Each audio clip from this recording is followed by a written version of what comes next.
ஒரு women's day function போகும்போது அந்த சிஇஓ வந்து ஒரு விமன் அவங்க வந்து சொல்றாங்க, நான் வந்து ஒரு சிஇஓ ஒரு கம்பெனிக்கு, நான் வந்து எனக்கு ஒரு பொண்ணு, எனக்கு வந்து ஒரு கில்ட் இருந்துட்டே இருக்கும். ஐயய்யோ! என் பொண்ண விட்டுட்டு நம்ம வந்து வேலைக்கு போறோமேன்னு. என் பொண்ணு கூட டெய்லி சொல்லிக்கிட்டே இருப்பா, அம்மா என்ன விட்டு வேலைக்கு போகாத, என்ன விட்டு வேலைக்கு போகாத, வேலைய ரிசைன் பண்ணுன்னு சொல்லுவா. அவளுடைய 6வது வயசுல இப்படி சொல்லுவா.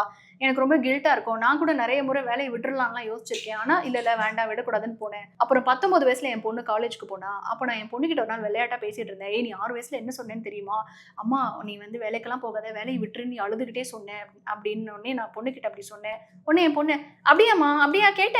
சரிம்மா எனக்கு டைம் ஆச்சு நான் கிளம்புறேன்னு" சொல்லிட்டு என் பொண்ணு போயிட்டா. அன்னைக்கு எனக்கு ஹார்ட் அட்டாக் வந்துருச்சு.